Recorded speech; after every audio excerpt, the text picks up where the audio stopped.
Mesdames, Messieurs, bonjour. Merci de nous rejoindre pour cette nouvelle édition. Au sommaire de ce dimanche 19 octobre. Coopération militaire, le général d'armée Saïd Chengueriha, chef d'état-major de l'ANP, effectue une visite officielle en République de Corée pour prendre part à l'exposition internationale d'aérospatiale de défense ADEX 2025.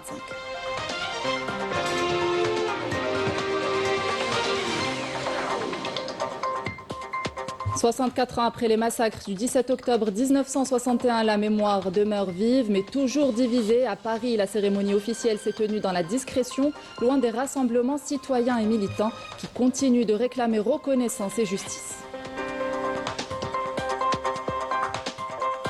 En France, c'est une dégradation qui résonne comme une sanction. L'agence américaine S&P a abaissé la note de la dette souveraine du pays à A+, en raison d'une incertitude élevée sur les finances publiques. Les détails dans ce journal.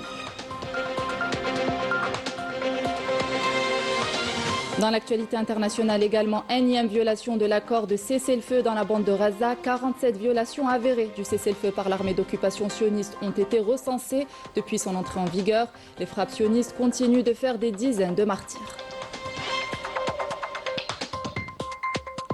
Au Maroc, la jeunesse marocaine ne décolère pas. Des centaines de jeunes se sont rassemblés devant le Parlement à Rabat à l'appel du mouvement Gen Z 212 pour réclamer des réformes sociales et politiques et dénoncer la corruption. Des contestations immédiatement réprimées par les autorités.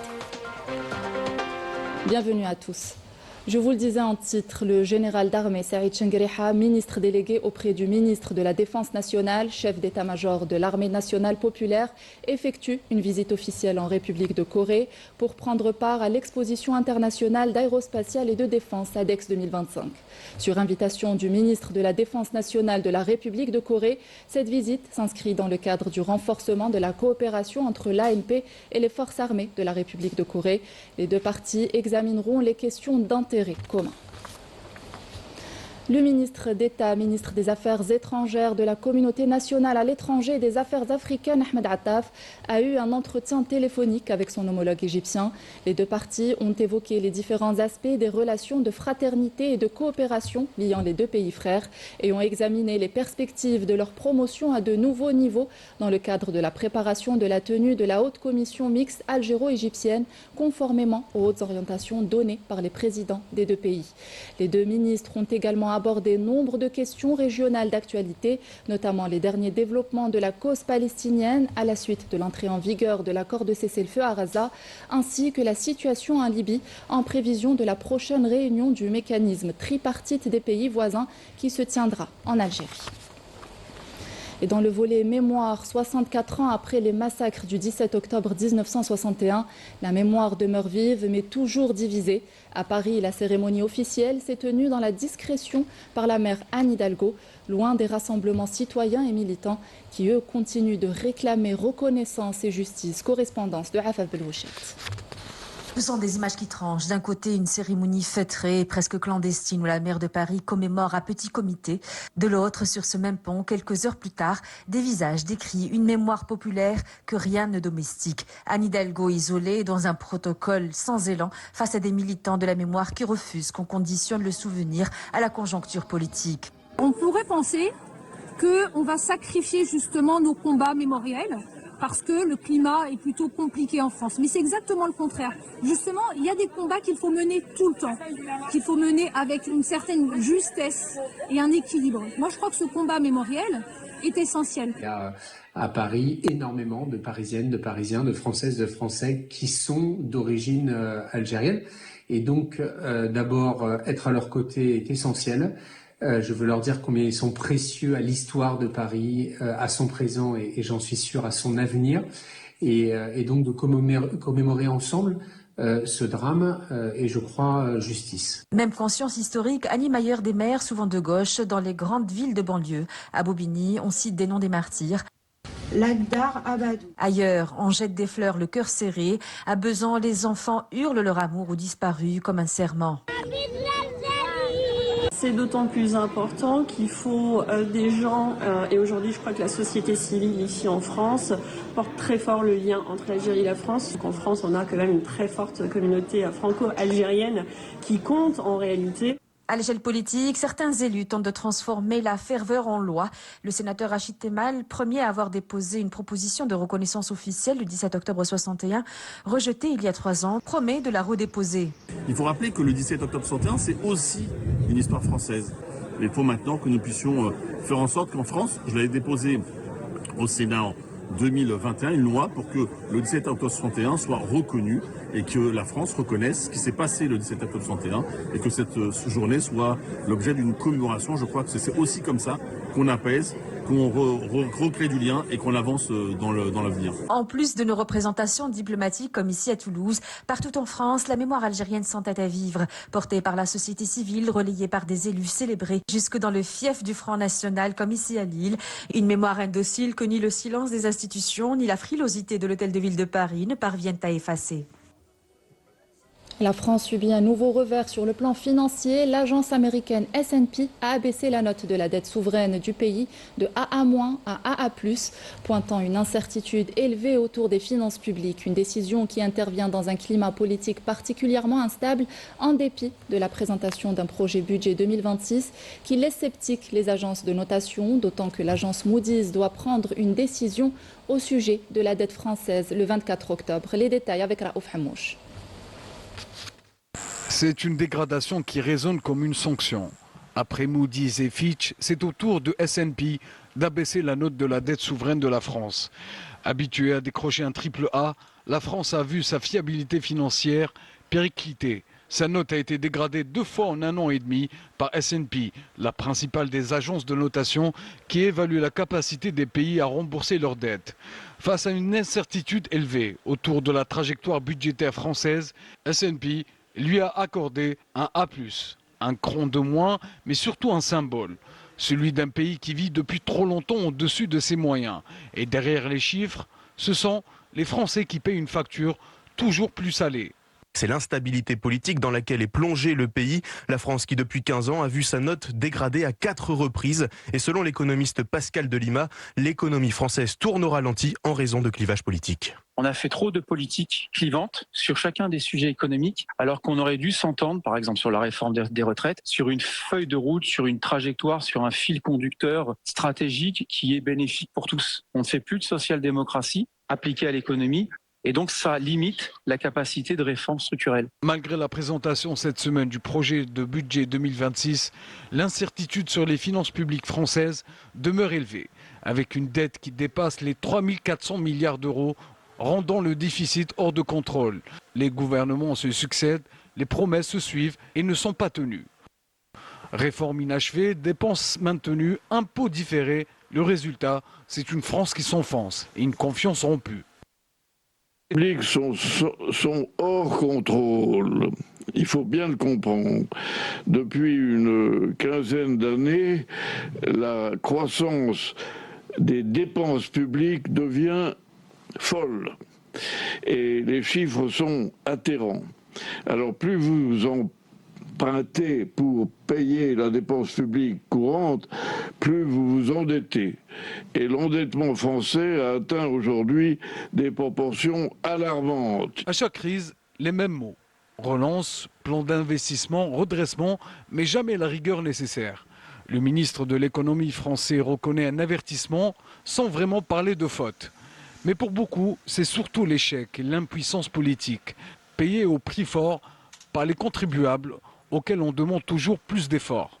Avec une telle note, la France empruntera plus cher et devra par la suite ponctionner son budget, réduire les aides sociales pour un service public de moindre qualité.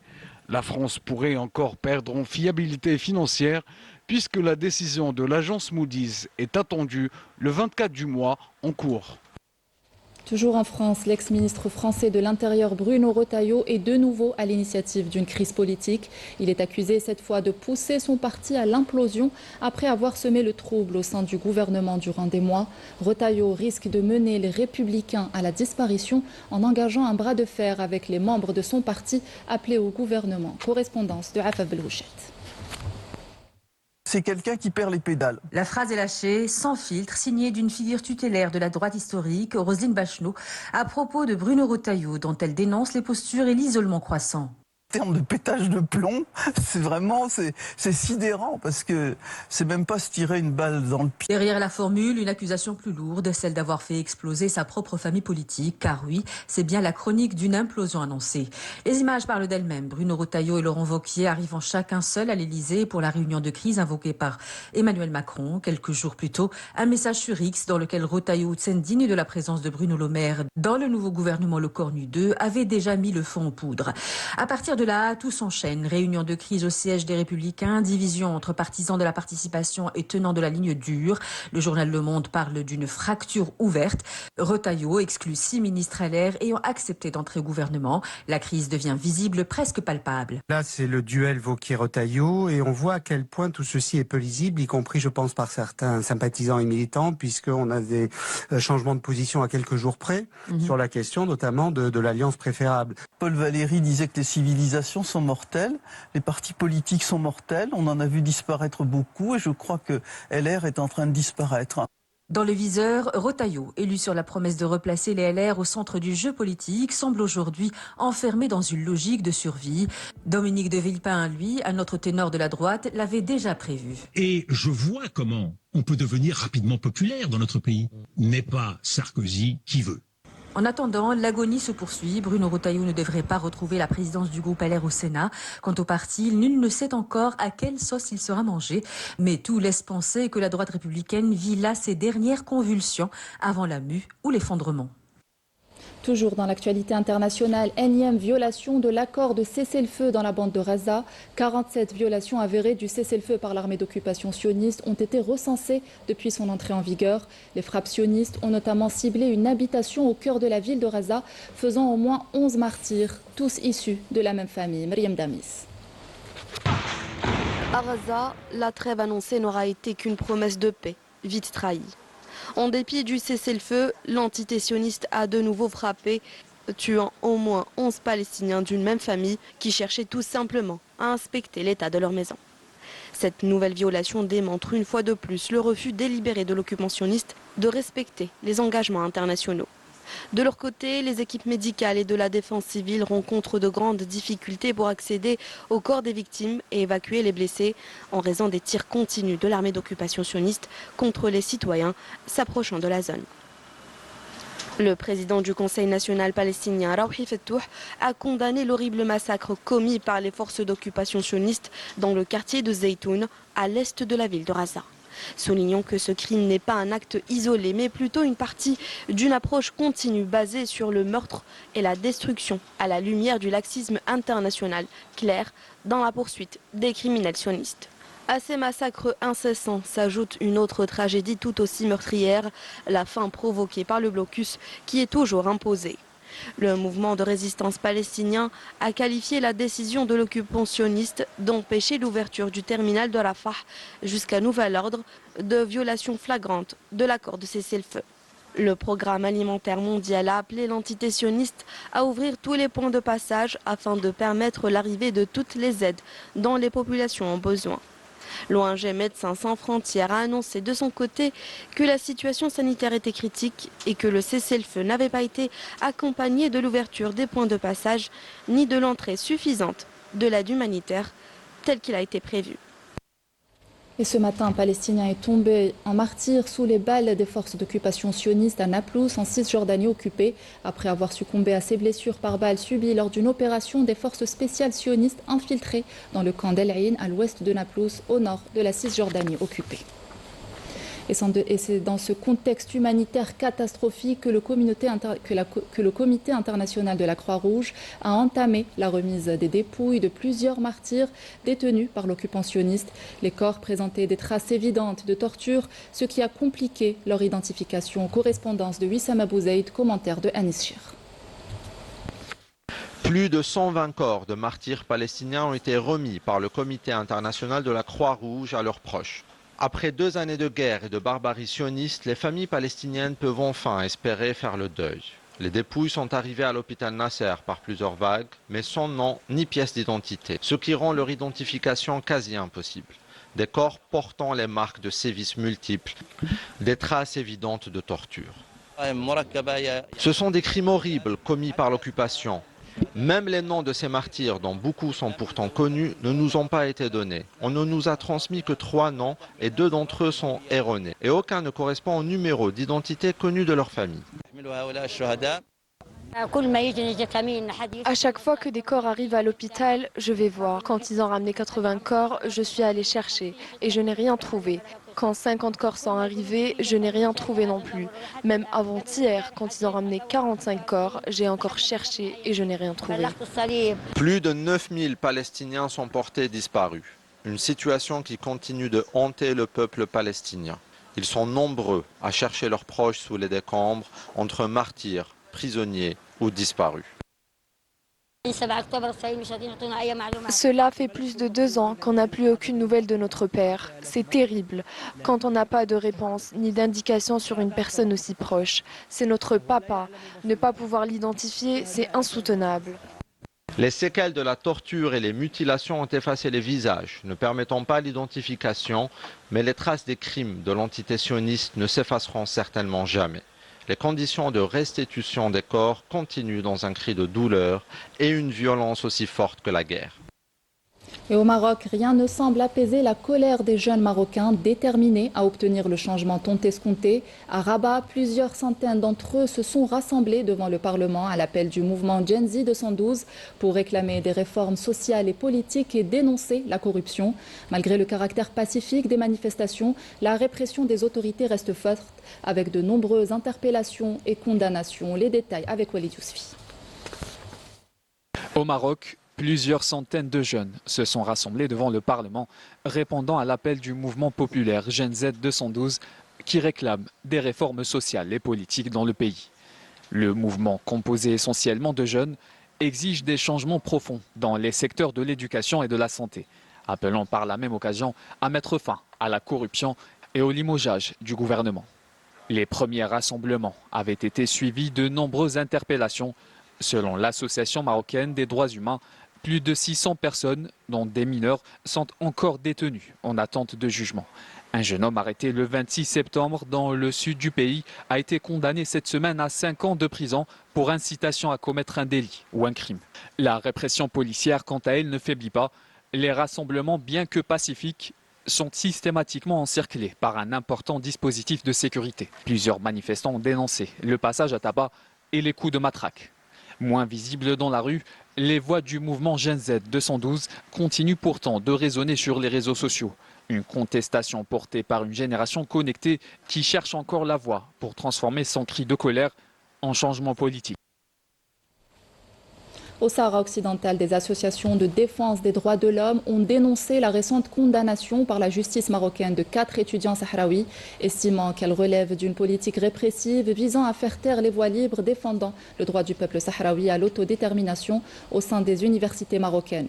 Le comité de défense des civils sahraouis relevant du collectif des défenseurs sahraouis des droits humains au Sahara occidental, CODESA, ainsi que d'autres associations appellent à leur libération et à mettre un terme à toutes les formes de poursuites et de harcèlement à l'encontre des étudiants et des militants sahraouis, insistant sur le caractère pacifique des actions menées par les étudiants en question.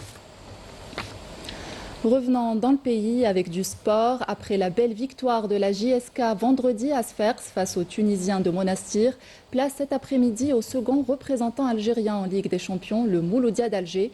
Le club de la capitale sera en appel dans la capitale camerounaise pour défier le club de Colombes au stade Ahmadou Ahidjo de Yaoundé à 14h. Riyad Belkhatem.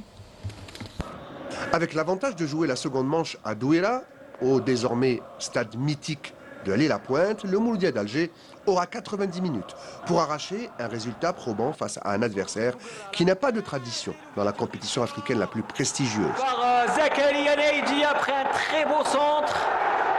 Colombes, un adversaire à ne pas sous-estimer. Cela ne veut pas dire que c'est une équipe qui n'a pas d'ambition. Qualifiée à ce tour face au Jaraf du Sénégal, la formation Colombes sportive de Dja Lobo connaît une période faste. Fondé en 1953, ce club arrive depuis 2 saisons à dominer le football camerounais en remportant le championnat et la coupe. Attention donc à cette formation camerounaise. Un très beau centre aussi de Bougra. Vendredi déjà, la jeunesse sportive de Kabylie, l'autre représentant algérien en Ligue des champions d'Afrique, a réalisé une excellente opération en s'imposant largement face aux Tunisiens de l'US Monastir au stade Taïeb Mhiri de Sfax. Score final 3-0 pour le compte du second tour préliminaire aller de l'épreuve. Très bon résultat pour les Canaries.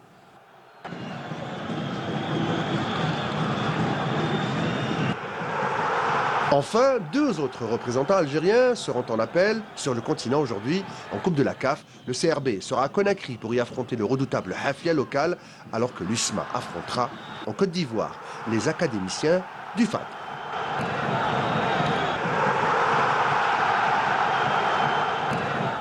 Et à l'occasion d'Octobre Rose, médecins et acteurs du monde associatif se sont réunis autour d'une même cause, la sensibilisation au dépistage précoce du cancer du sein. En plus des consultations médicales, une initiation à la moto, au sport de combat et d'autres activités étaient également au programme. Une initiative conviviale portée par l'association de femmes bikers au port de Sidi Frodj. Maïssa Le Bouhla. Plus qu'un simple rassemblement, cette journée a été un véritable appel à la prévention de la part des membres de cette association qui ont mis leur passion au service d'une cause qui touche toutes les femmes. Nous, on a essayé d'apporter quelque chose de nouveau, on voulait partager notre passion. Vous allez me dire pourquoi ? Je vais vous dire que c'est vrai, en ce moment, on est en train de militer pour essayer de pousser les gens à aller vers un dépistage précoce. Mais nous, on essaye de pousser les gens à vivre bien pour ne pas justement que cette boule n'apparaisse un jour. Et on s'est dit, on va aller sur le terrain à la rencontre des gens, à la rencontre des dames, des demoiselles, pour justement avoir avec soi, en partenariat avec des médecins et des docteurs en scénologie, qui vont devoir partager leur expérience sur au fait, le dépistage et sur le traitement post-opératoire pour justement sensibiliser les gens que cette maladie peut atteindre tout le monde. Dans une ambiance conviviale et pleine d'énergie, médecins, associations et participantes se sont réunis pour rappeler qu'un geste simple, celui du dépistage, peut sauver des vies. Au courant de l'année, on rencontre beaucoup de cas concernant les différents cancers. Et le cancer le plus propagé actuellement, c'est le cancer du sein. Et dans la campagne de sensibilisation pour le mois d'Octobre Rose, on essaie de faire de notre mieux afin de véhiculer l'information un maximum à notre chère communauté. Un message essentiel que les organisateurs ont voulu faire passer à travers des activités sportives et des échanges autour du bien-être, de la santé et de la solidarité. Pour certains, ils se disent que les opérations de sensibilisation peut-être ne donnent pas vraiment de résultats. C'est ma 15e année de sensibilisation et je me dis qu'à chaque opération de sensibilisation, on a au moins 5 personnes qui ne savaient pas qu'ils étaient atteints du cancer du sein et grâce à la sensibilisation, ils vont directement voir leur médecin pour faire une mammographie et Dieu merci, ils arrivent à avoir un dépistage précoce où ils peuvent réellement se soigner sans perte de vie tout simplement.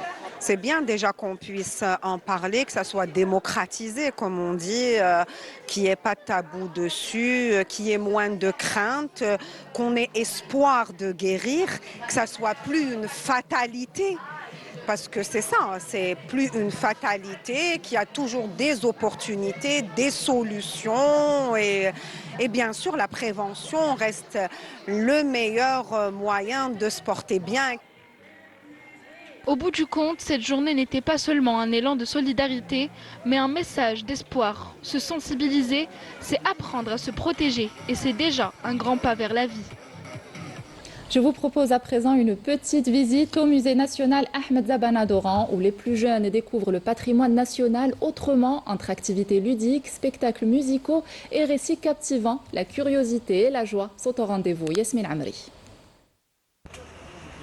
Au cœur du musée national Ahmed Zabana d'Oran, une relation unique se tisse entre l'enfant et le patrimoine.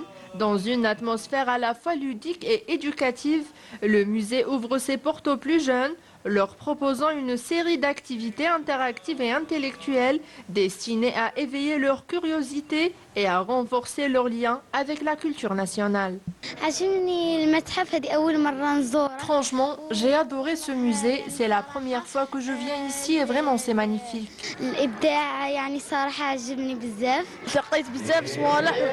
J'ai découvert plein de choses intéressantes, des ruines et des vestiges en pierre. C'était vraiment impressionnant. Ce genre de sortie permet aux enfants de découvrir leur patrimoine tout en l'apprenant d'une manière différente et amusante. Une activité enrichissante et inclusive, valorisée par l'implication d'associations sociales et de personnes malvoyantes qui ont contribué à la mise en œuvre des pièces archéologiques du musée. Dans une ambiance festive, ponctuée de spectacles musicaux et de récits captivants du Hakawati, des instants empreints de joie et d'émotion, pensés pour semer en eux les valeurs de l'amour du pays. J'ai un atelier pour les enfants accompagné d'un conte du Hakawati, enrichi par les chansons tirées du patrimoine national pour éveiller en eux la fierté de leur culture. Notre but, c'est d'en faire une activité interactive avec les enfants à travers des ateliers pédagogiques et la mallette muséale pour leur permettre de découvrir le patrimoine de façon ludique et éducative. Ainsi, le Musée national d'Oran confirme son rôle éducatif et culturel en tissant avec les enfants une relation durable fondée sur la découverte, la curiosité et l'amour du patrimoine national. Et c'est ainsi que s'achève cette édition. Merci de l'avoir suivi. Excellente suite des programmes sur Canal Algérie.